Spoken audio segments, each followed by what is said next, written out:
Take care. Thank you. These are the sweetest people. She's so cute.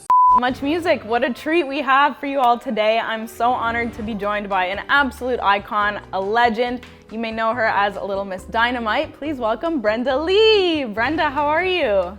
I'm good. Hello, everybody. Oh my God, it's such an honor to meet you. And we're celebrating 65 years of your iconic holiday song, Rockin' Around the Christmas Tree.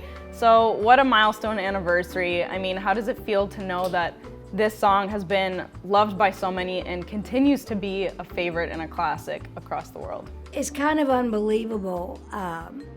The gentleman who wrote it, Johnny Marks, was a Jewish man. He wrote probably 50% of all the Christmas hits. And I asked him one time, we became very close, and I said, Johnny, you're Jewish. Where do these songs come from? He said, I don't know. He said, I said, well, how did you write Rockin'? He said, well, I was laying on the beach in New York. And he said, there were pine trees and they were kind of, going like that and all. And he said, I kind of like rockin', pine trees. And he said, that's how I wrote it. What a story, I love that. Isn't that a great story? And he was such an interesting man. I just loved him.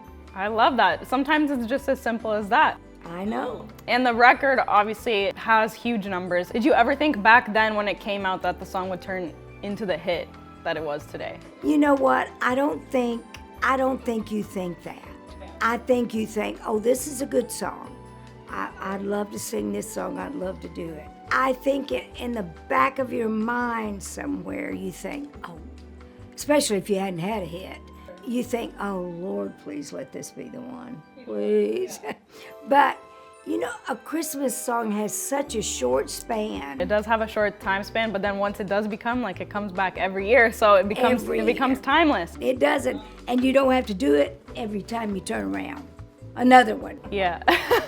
Well, myself, along with many others, I'm sure, cannot wrap our heads around the fact that you were 13 years old when you recorded the song. With a voice like that, at what age did you even realize you could sing if this was the song that came out when you were 13? Well, I was on a network television show called The Red Foley Show, the Perry Como Show, and the Steve Allen Show when I was 10, 11, and 12.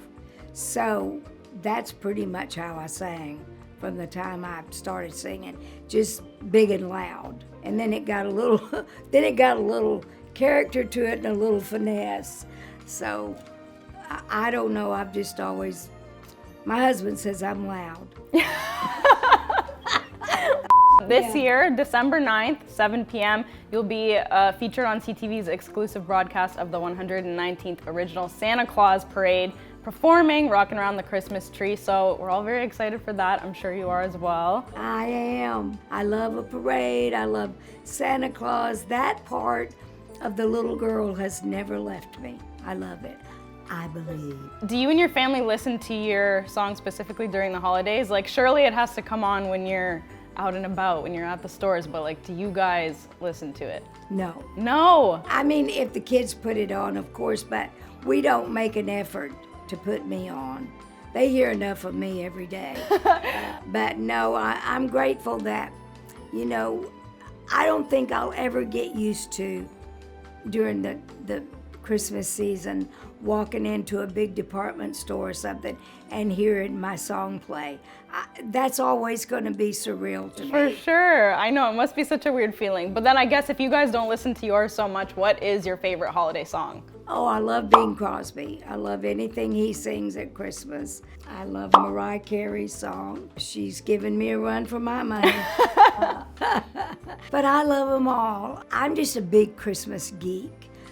My family, even though we didn't have a lot, we all congregated together and we all made it big and fun and good, and it always seemed like a lot, so that was important. When do you think is the appropriate time to start listening to holiday music? Because that's a big debate. Some people say it's right after Halloween when November 1st hits, and then some people are like, no, I don't start listening to holiday music until December.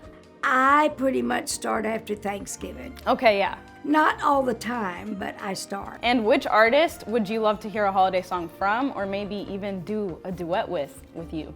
Oh my goodness, that's a hard one. Most of the ones that I would like to are not here anymore.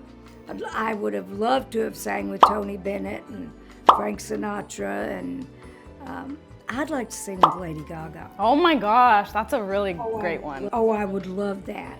I guess sometimes people think, well, they're singers, they probably don't want to even listen to singers when they don't have to, but we have our favorite people that we love to listen to. Absolutely, absolutely. And I mean, for this next question, I have to pull out the Santa hat because I feel like if I ask you this, I have to look like I'm Santa Claus. So what do you want for Christmas?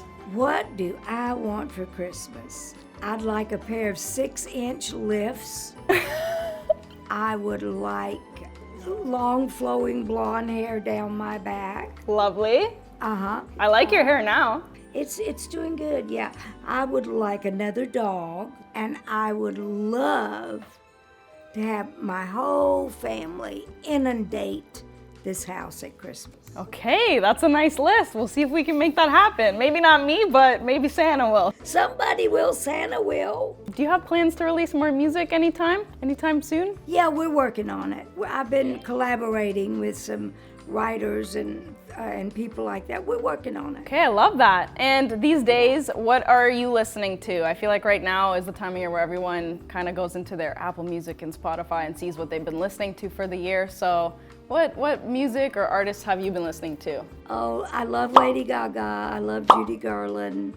I love Nat King Cole. I love Elvis.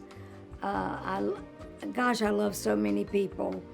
I'm a geek when it comes to loving other entertainers.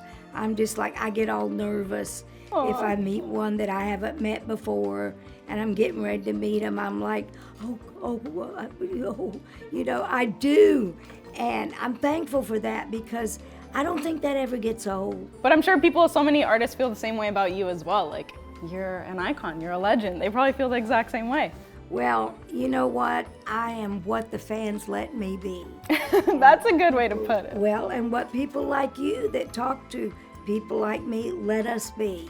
We're what you let us be, and we're grateful. Curious, what are your thoughts on TikTok? Are you on TikTok these days? I am not on TikTok. It's huge. And everybody says, Brenda, you're such a geek, and you're not on TikTok? I said, not yet. You are? I mean, your music's on TikTok. It is on TikTok. And I'm happy that it's on TikTok. Well, Brenda, thank you so much for taking the time to chat. Thank you. So lovely meeting you. You're so sweet. And thank you, yeah. Keep on rocking.